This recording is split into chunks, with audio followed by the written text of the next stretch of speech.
Other than improving the quality of life of tribal people in the area, the Mai Fai Luang Foundation also makes sure that the children get proper education so they too can have the same opportunities as other Thai children, while at the same time encouraging the continuation of the Hill Tribe's arts, traditions and culture.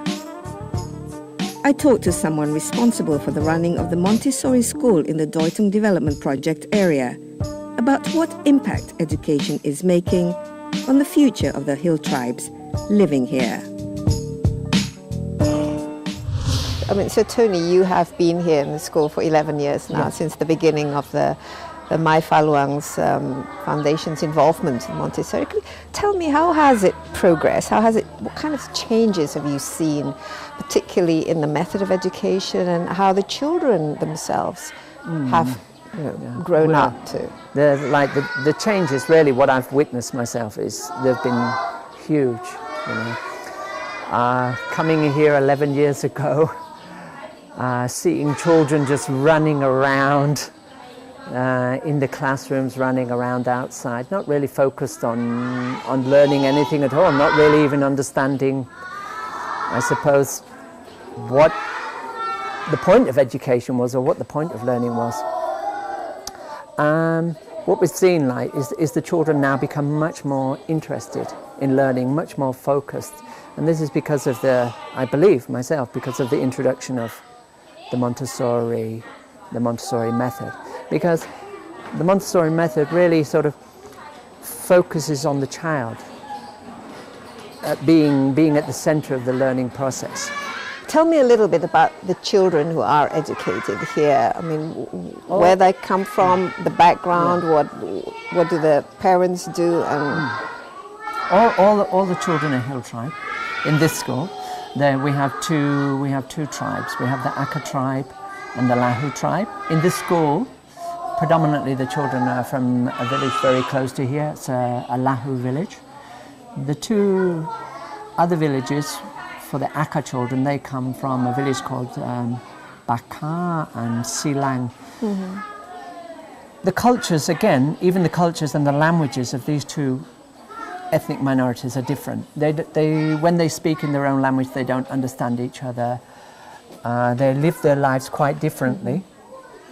The parents in the village, most of the village, I think, either work on Doi Tung, they have their own gardens in the forest, which they call a rai. They grow their own coffee. They're quite innovative. They still keep, to some extent, their own culture.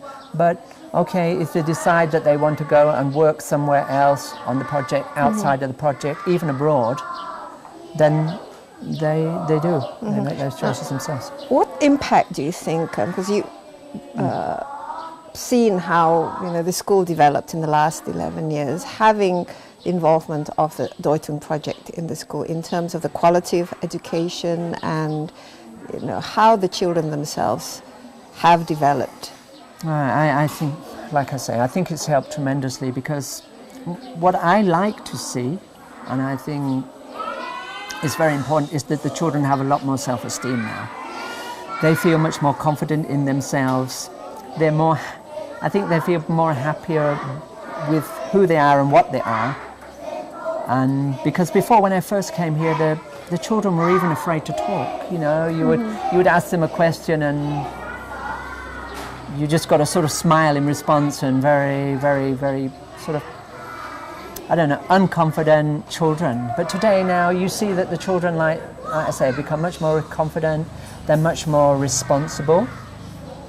And they're much more sort of reflective when they're working and things like that. I think it's improved tremendously. Mm-hmm. Obviously you have to work together with the local government and the local school principals. Yeah. What sort of challenges have you faced throughout the years, and whether those challenges are still there, or are they a lot I think now? Challenges obviously never go away, because the Doi Tung Development Project is always trying to help people to improve things, and there's still room for improvement. Yes, the relationship with the school has to be very collaborative. Yeah, very collaborative. very cooperative. It's a sort of like I was saying to you earlier. You have to sort of be working very much in the here and now and seeing how things are continuously emerging, because there's no way we can actually control the process, because that process of educational development really comes from the Ministry of Education. And we have to sort of ride with that, and we have to sort of plug into that. And as the quality has improved, what we're doing is hoping that they then begin to adopt those things that are coming out of what we're trying to create together. Okay, but are there school fees? Are the children here on scholarships? No, or how there's does it work? no school fees here. So it's all free? Everything is free. I think all that I know of is that children bring some rice to school for their lunches. That's all, but everything So this is else, all government funded? It's all government funded, yeah. Mm-hmm. And what's very interesting is, like, you know, my sort of bosses always sort of try to teach me, if you just believe you can throw money in and everything's going to change, it doesn't normally work like that. It doesn't normally work. You might get a flash in the pan, yeah.